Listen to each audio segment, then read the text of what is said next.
Hi everybody, this is Craig Tanner for The Mindful Eye and the Daily Critique. Today's image was submitted by Linda, who is an intermediate photographer from Georgia.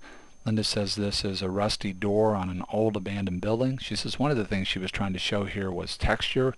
We don't know the camera body. We know Linda used a mid-range telephoto lens and at ISO 100 stopped down to f5.6 and exposed the file for 1/50th of a second. A technical thing I wanted to mention in the beginning of today's critique is the fact that I really like Linda's working aperture here. This is the kind of shot where, as long as you kept the back of the camera parallel to the door here, it's the kind of shot where we really don't need much depth of field because it's a very flat field subject. And I like the fact that Linda only stopped down to f5.6 here. That means that she's getting close to a middle aperture on the lens, which is going to be one of the overall sharpest apertures, but she's not stopping down beyond that because she doesn't need to. As long as she has good focus on the door, just getting close to a middle aperture here is a great choice, and it's something to think about on your aperture. Not stopping down too much. You start to stop down too much, you can run into two issues: slower shutter speeds, where you may start to have technical problems with sharpness, and you also may start to get diffraction, where you have an overall loss of sharpness even though you're gaining depth of field. Something else basic that I wanted to talk about today that we haven't talked about in a while is color theory. Let's bring the color wheel in here and talk about color theory for a minute. One of the things to me that's very, very powerful in this image is color. It's a really beautiful image from a color standpoint. The image is essentially made up of two complementary color pairs, blue and orange. So on the color wheel, colors that are across from each other, directly across, are complementary pairs or color opposites. And the other classic color pair that Linda is working with here is yellow and violet, and then we have some yellow-orange as well. What's so neat about complementary color pairs? One of the things that's neat about them is they tend to create an illusion of a lot of depth. Our eyes move towards the warm areas, and we feel like the cool areas are receding, and so complementary color pairs can create a dynamic feeling of being able to move through the image, and that might be really important if you're really trying to hold the viewer's attention here on a subject that is in reality very flat field, just the surface of a door. The other neat thing about complementary color pairs is they tend to go really well together. They tend to work well together. We don't have to sort of risk clash or colors that aren't playing well together. And another thing that I'll say about color here that I think is really fascinating in this image, and I think it can work really well if you want to have high impact images. We really sort of have four main color ideas here, but they're beautiful color pairs. And then something else happens from a color standpoint that really helps this image to sing. That is, we get to a place where we have almost a pure white. We also get to some places where we have almost a pure black. And in images that have a lot of color and different colors and different values, if I don't have this already in the image, a lot of times I'll create it in Photoshop. I'll try and get to a white that's a pure white, getting the color cast out of it, a black maybe that's a pure black, some sort of color neutral ground zero, which can create a very powerful anchoring effect for the other colors and help to give even more of a feeling of colors separating instead of sort of colors bleeding together. So just some things about color today. Linda mentioned wanting to show texture. I think she's done an amazing job of that. I think she's really done a beautiful job of framing this to show colors in a very powerful way. Something else about color that's really powerful here, and it's a great way to work if you want to have high impact images, is the idea of shapes are colors and colors are shapes. And this is real classic in this image. The 6 represents the blue.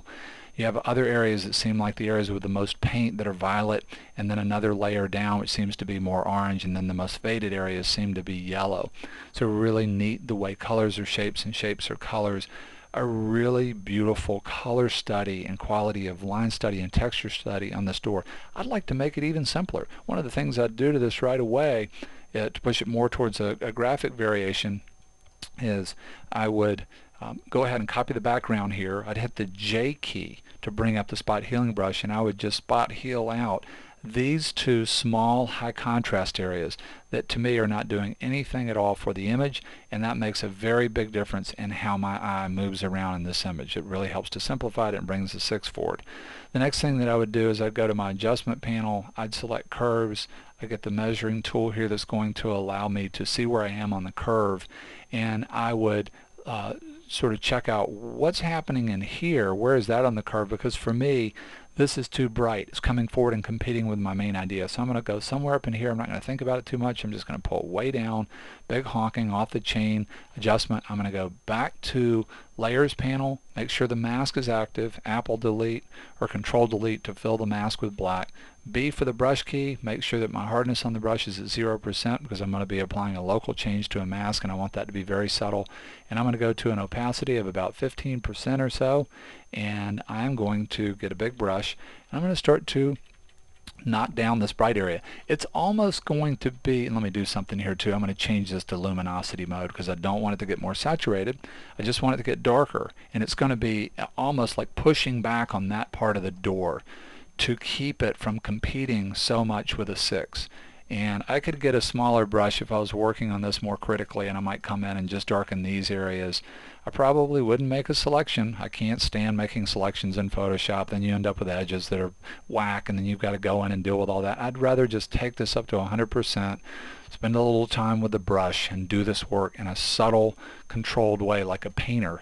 And don't get me wrong, there's some awesome times when making a selection can save you some time. But for the most part, from what I see, selections get people into trouble that aren't using Photoshop all the time and aren't very, very good at making selections. So I'm just going to come in and I'm going to continue to shape this image. And essentially what I'm doing is I'm pushing back on a lot of the areas that are not the 6, and I am bringing the 6 forward as a result of doing that. So let's come in here even a little bit more. Let's just keep going. Here is what we've done so far on that layer, and watch the mask here. I've stayed away from the 6, but my changes are very, very subtle, so they're not going to call attention to themselves. Next thing that I would do, pop the 6 even a little bit more by coming into the adjustment panel and going to curves again. I'm going to come out here and measure again. Where is the 6? Well, the 6 is down in here. So I'm going to make that part of the curve steeper, and I'm going to do it in an off the chain kind of way, just like that, so I don't have to think about it very much. And I'm going to go back to layers. I'm going to fill the mask with black, and I'm going to choose the brush key. I'm going to get a smaller brush. I'm going to go to 10%. And now as I paint around on the 6, I'm going to pop the local contrast on the 6, and I'm doing this in normal blending mode, so I'm going to get a little pop of color, and this is where we were before and this is where we are now. It just pops it out even a little bit more. When I get to here, I think, I could be done, but there's another variation that I would consider, and that is getting rid of this white. Boy, is this visually powerful.